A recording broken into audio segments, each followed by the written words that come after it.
Hey, Jordan, Josh Reed here. I hope you're having a good day. Josh? Good. You guys didn't face Zach Wilson the first time around. Looks like he's doing a pretty good job of at least not making the big mistakes and throwing interceptions late in the season here. What have you kind of seen from him when you watch him on film? Yeah, extremely athletic, playing very confident, playing at a pretty high level right now for his team. Guy who can make all the throws, throws on the run extremely well. And like you said, he's been taking care of the football these last couple of weeks, and they're playing well as a football team. So definitely gonna have to play pretty well and play well and execute. Not so much since you've been here in Buffalo, but looking back at your days in Cleveland, I'm sure there were plenty of opportunities to play spoiler at the end of the season. With the Jets coming in here, obviously it'd be easy just to think that they got their golf clubs out ready to, start the off season, but they took the Buccaneers, right down to the wire last week. I'm assuming you're expecting their best shot this week. 100%. Yeah, like you said, I've been on the flip side, and you really want to go out with a bang, trying to spoil someone's season, and they're playing, like I said, they're playing really good football right now. They took the Bucs to the wire. I think the last 3-4 weeks they've been leading at halftime, and so they're a team that's pretty hot right now, and they're going to come in and try, like you said, to try to spoil our season, spoil our postseason, whatever you want to call it. So we're going to have to play well next year. Appreciate your time, Jordan. Have a good day. Thanks, John. You too. Hey, Jordan. Good to see you. What's up, Heather? How are you? Good. After the game, you talked about how the younger guys don't know what it's like to not make the playoffs, and how guys shouldn't take it for granted, even though that is the standard that you guys have built in Buffalo. Sean earlier said that I asked him about that concept, and he said he was actually going to take some of the younger guys aside and actually talk about that very thing. As one of the leaders and the captains on this team, how do you kind of send that message to those younger guys, like, hey, this is expected, but also don't take it for granted? Yeah, I think there's a fine line. Obviously, you work extremely hard to get put in these positions, so appreciate the work that you put in and the grind that you put in to get to this point.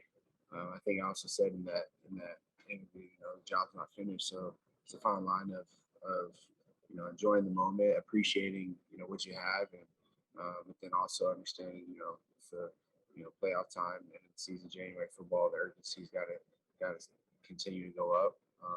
Games it's not going to get any easier, and so I think just continue to have that strong mental mindset, going into this last game, going into the postseason.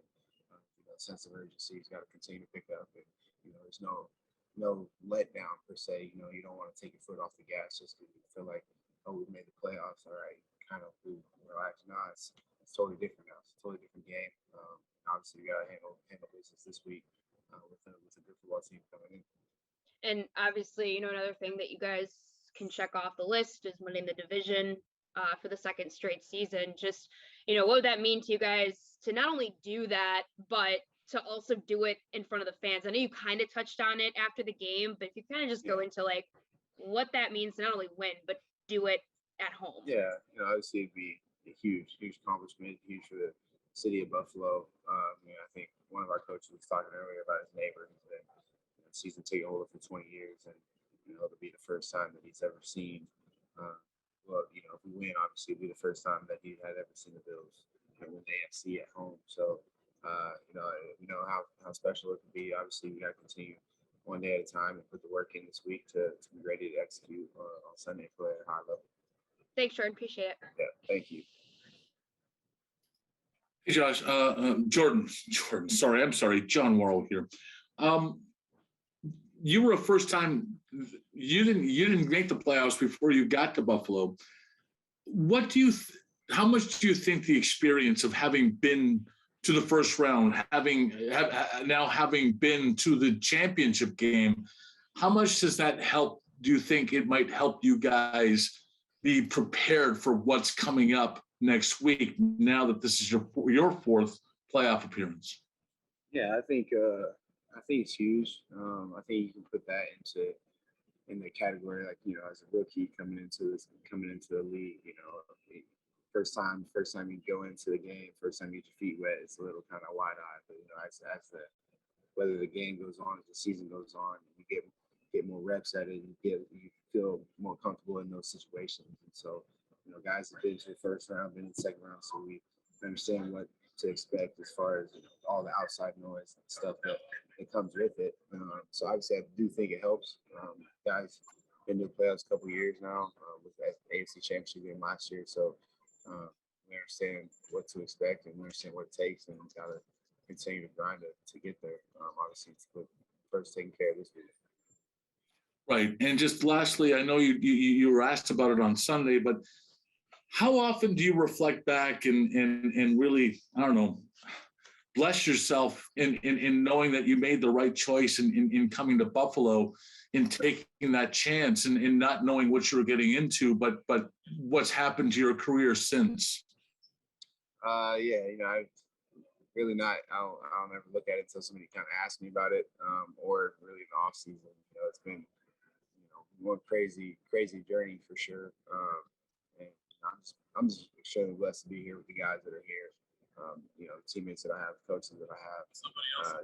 I really couldn't have written the story any better.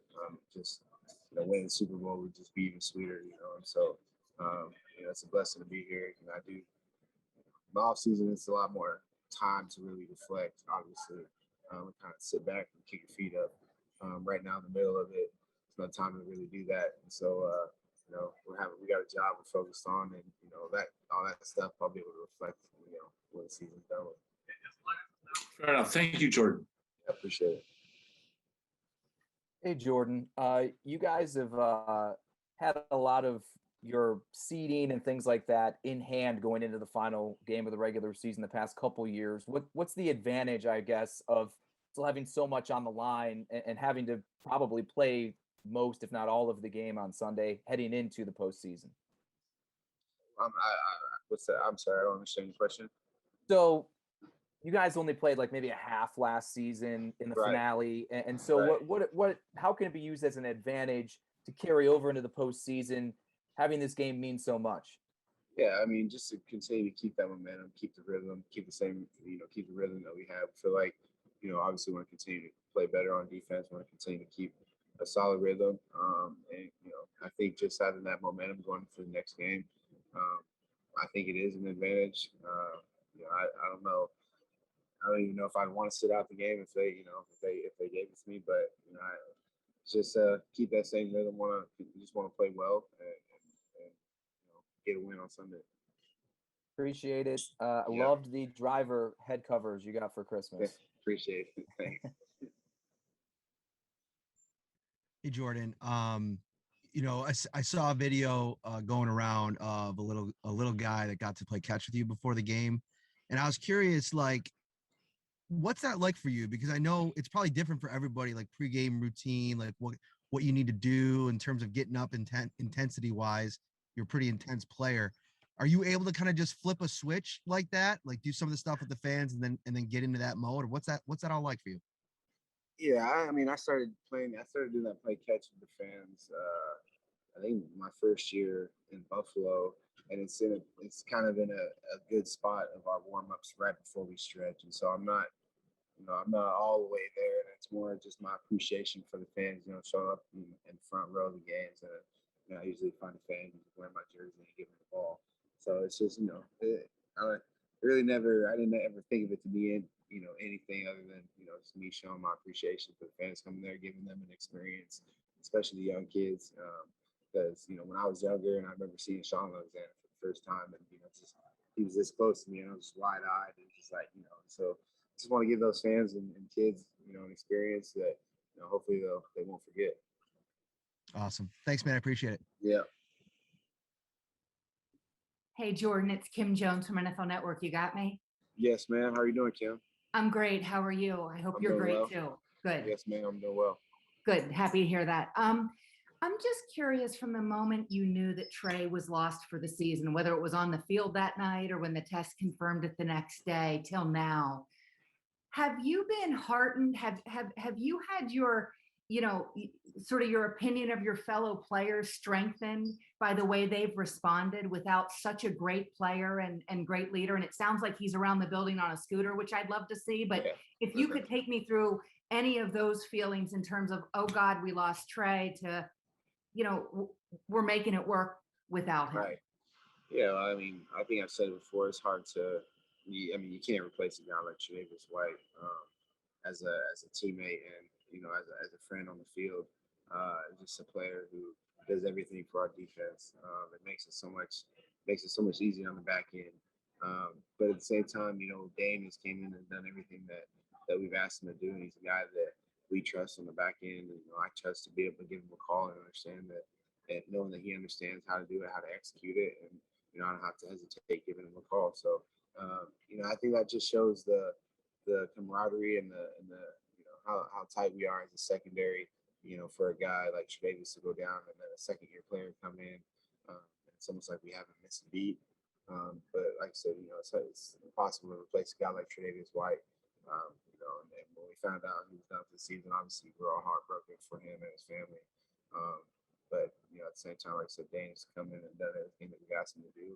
He's done it at an extremely high level and he's going to continue to do that. Jordan, thanks so much. Hope to see you soon. Thank you. Yeah, thanks. Hey, Jordan. Good to see you. How are you? Good. How are you doing? Good. I was curious when you were telling that story about you'll talk to season ticket holders in the building who haven't seen the Division I at home in so many years. There's kind of a bunch of smaller things in between breaking the playoff drought and then winning the Super Bowl, of those moments that haven't happened in so long. And how much can you appreciate that, kind of, even when you're working towards a larger goal of a Super Bowl, of still having something of wow, historically, this hasn't happened in so long? Yeah, I mean, you definitely appreciate it. And, like I said, when we came here in 2017, we had huge goals for ourselves. One being to be that first team in 20 years to get to the playoffs. Mark that, check that.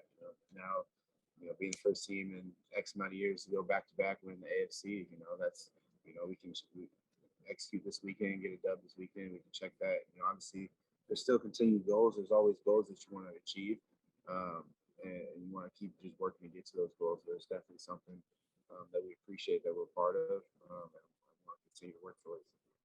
Thanks. Hey, Jordan, it's Jay with the Buffalo News. I wanted to kind of follow up with what Kim was asking earlier, and in particular, ask you about Levi.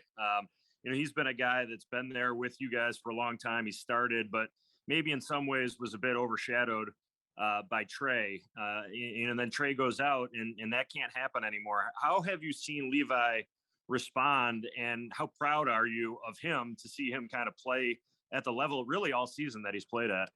Yeah, and really, Levi doesn't get as much love as he deserves. He's done a lot of really good things in our defense.